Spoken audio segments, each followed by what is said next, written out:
ബംഗ്ലാദേശ് സൈന്യം ഇപ്പോൾ കാണിക്കുന്നത് ശുദ്ധ അസംബന്ധമാണ്. അധികാരം ലഭിക്കാൻ കലാപകാരികൾക്ക് എല്ലാ ഒത്താശയും ചെയ്തു നൽകുകയാണ് സൈന്യം.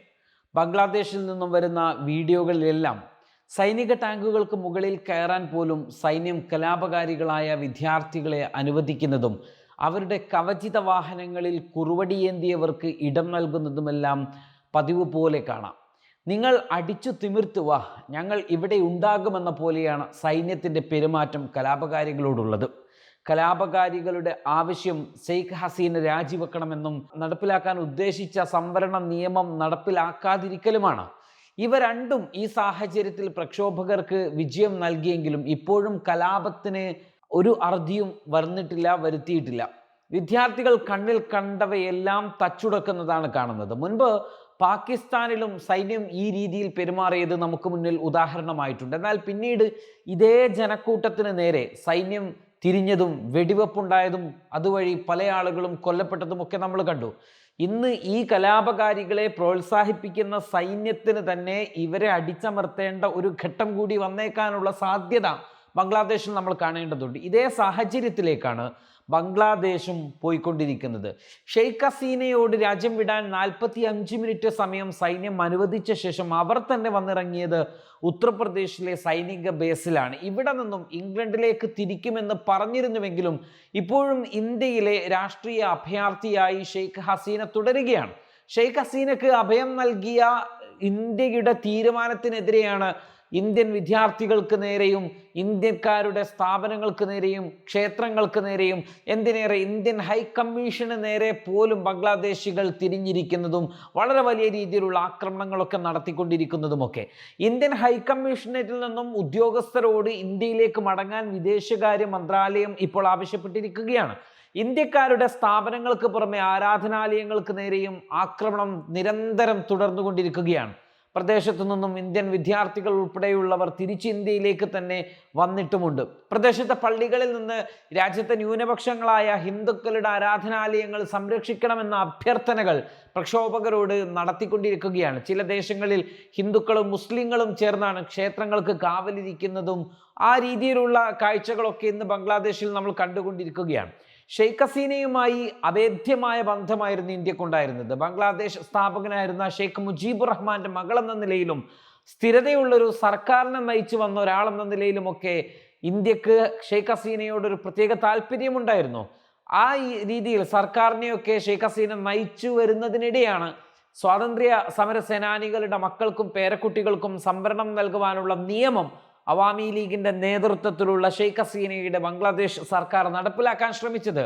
കോടതി ഇതിനെ എതിർത്തുവെങ്കിലും കോടതിയെ മറികടന്നുകൊണ്ടുള്ള ഒരു ഉത്തരവിലേക്ക് ഷെയ്ഖ് ഹസീന പോയതോടുകൂടിയാണ് വലിയ പ്രക്ഷോഭം ബംഗ്ലാദേശിൽ പൊട്ടിപ്പുറപ്പെടുന്നത്. എന്നാൽ പ്രക്ഷോഭത്തിനപ്പുറം കാര്യങ്ങൾ കൈകാര്യം ചെയ്യുന്നത് തീവ്ര ചിന്താഗതിക്കാരായ ചില ഗ്രൂപ്പുകളാണ്. അവരാണ് അക്രമാവസ്ഥയിലേക്ക് വിദ്യാർത്ഥികളെ നയിക്കുന്നതും കൊണ്ടുപോയിക്കൊണ്ടിരിക്കുന്നതുമൊക്കെ. ഇന്ത്യയുടെ രാഷ്ട്രീയ അഭയം നൽകലിനെതിരെ ഇപ്പോഴും ഇന്ത്യക്കാർക്കെതിരെ തിരിയുന്ന അവസ്ഥ അവിടെ നിലനിൽക്കുന്നു. ഇന്ത്യക്കാരുടെ ഹോട്ടൽ കത്തിച്ച സംഭവം പോലും ഉണ്ടായി. ഏതെങ്കിലും തരത്തിൽ ഇന്ത്യൻ കോൺസുലേറ്റോ എംബസിയോ ആക്രമിക്കപ്പെടുന്നൊരു സാഹചര്യം ബംഗ്ലാദേശിന്റെ ഭാഗത്തു നിന്നും ഇന്ത്യക്കുണ്ടായാൽ പിന്നെ ഇന്ത്യക്ക് നോക്കി നിൽക്കാൻ കഴിയുന്നൊരു സാഹചര്യമായിരിക്കില്ല അവിടെ. അയൽ രാജ്യം എന്ന നിലയിൽ ഇന്ത്യ എന്നും ബംഗ്ലാദേശിനൊപ്പം നിലനിന്ന ചരിത്രമാണുള്ളത്. ബംഗ്ലാദേശ് സൈന്യത്തിന്റെ നിരുത്തരവാദപരമായ സമീപനം തുടർന്നാൽ ഒരുപക്ഷെ ഇന്ത്യക്ക് കയ്യും കെട്ടി നോക്കി നിൽക്കാൻ കഴിയില്ല. ഇന്ത്യ ഇടപെട്ടേക്കും, ഇന്ത്യ ഇടപെടുകയും വേണം. സൈനിക നീക്കങ്ങൾ ഇന്ത്യ നടത്തുവാനുള്ള സാധ്യതയുണ്ടാകും. അങ്ങനെ സംഭവിച്ചാൽ ബംഗ്ലാദേശുമായി ഇന്ത്യക്ക് നേരിട്ട് ഒരു ഏറ്റുമുട്ടലിലേക്ക് കടക്കേണ്ടി വന്നേക്കും. അത് ബംഗ്ലാദേശിന്റെ നിലനിൽപ്പ് തന്നെ ചോദ്യം ചെയ്യപ്പെടുമെന്ന കാര്യത്തിൽ ഒരു തർക്കവുമില്ല. ഇന്ത്യ വിചാരിച്ചാൽ ബംഗ്ലാദേശിനെ വളരെ നിഷ്പ്രയാസം കീഴടക്കി ഇന്ത്യയുടെ ഭാഗമാക്കാനോ അല്ലെങ്കിൽ ഇന്ത്യയുടെ ഒരു പാവ സർക്കാരിനെയോ ഒക്കെ സ്ഥാപിക്കുവാനോ സാധിക്കുവാൻ കെൽപ്പുള്ള ഒരു രാജ്യമാണ് ഇന്ത്യ. മുൻപ് ബംഗ്ലാദേശിന്റെ നിലനിൽപ്പ് ചോദ്യം ചെയ്യപ്പെട്ട അവസ്ഥയിൽ സഹായഹസ്തവുമായി വന്ന ഒരു രാജ്യം കൂടിയാണ് ഇന്ത്യ എന്നത് ബംഗ്ലാദേശ് മറക്കരുത്. ആ ഇന്ത്യക്കെതിരെയാണ് ബംഗ്ലാദേശിലെ താൽക്കാലിക സർക്കാരും സൈന്യവും ഇപ്പോൾ ജനങ്ങളെ ഇളക്കി വിട്ടുകൊണ്ടിരിക്കുന്നത്. ഇന്ത്യ വിചാരിച്ചാൽ നേരത്തെ പറഞ്ഞല്ലോ ബംഗ്ലാദേശിനെ നിഷ്പ്രയാസം കീഴടക്കാൻ സാധിക്കും. പക്ഷേ ഇന്ത്യയുടെ വിദേശ നയങ്ങളിൽ എവിടെയും കയ്യേറ്റം എന്ന ഒന്നില്ല. എന്നാൽ ആ നിലപാട് ബലഹീനതയായി ബംഗ്ലാദേശ് കണ്ടാൽ നിലവിലെ താൽക്കാലിക സർക്കാരിനെയോ സൈനിക ജനറൽമാരെയോ ഒക്കെ അട്ടിമറിച്ച് അവിടെ ഇന്ത്യയുടെ ഒരു പാവ സർക്കാർ രൂപീകരിക്കുവാനുള്ള കരുത്ത് ഇന്ന് ഇന്ത്യക്കുണ്ട്. അതുകൊണ്ട് തന്നെ ബംഗ്ലാദേശിൽ ഇപ്പോൾ നടന്നുകൊണ്ടിരിക്കുന്ന ഈ സമരങ്ങൾക്ക് ഏകദേശമൊക്കെ പരിഹാരമായ സ്ഥിതിയിൽ, നിയമം നടപ്പിലാക്കാൻ കഴിയില്ല എന്ന് പ്രഖ്യാപിക്കപ്പെട്ട സ്ഥിതിയിൽ, നിയമം നടപ്പിലാക്കില്ല എന്ന നിലപാടുള്ളവർ അധികാരത്തിലേക്ക് വരാനിരിക്കുന്ന സ്ഥിതിയിൽ അവിടെയുള്ള വിദ്യാർത്ഥികൾ സമരം അവസാനിപ്പിച്ച് ഇന്ത്യക്കെതിരെയും ഇന്ത്യക്കാർക്കെതിരെയുമുള്ള അക്രമങ്ങളിലും സമീപനങ്ങളിലും മാറ്റങ്ങൾ വരുത്തി അവിടെ സമാധാനം കൊണ്ടുവരികയാണ് ചെയ്യേണ്ടത്. ബംഗ്ലാദേശിലെ സൈന്യം ഇപ്പോൾ ചെയ്തുകൊണ്ടിരിക്കുന്നത് തീക്കൊള്ളി കൊണ്ട് തല ചൊറിയുന്നൊരു ഏർപ്പാടാണ്. നമുക്ക് പലപ്പോഴും കാണാം, ഒരു പരിധി വരെയൊക്കെ ജനങ്ങളെ സൈന്യമായിരുന്നാലും സംവിധാനങ്ങളായിരുന്നാലും ഒക്കെ സഹായിക്കുകയും സപ്പോർട്ട് ചെയ്യുകയും ഒക്കെ ചെയ്യും.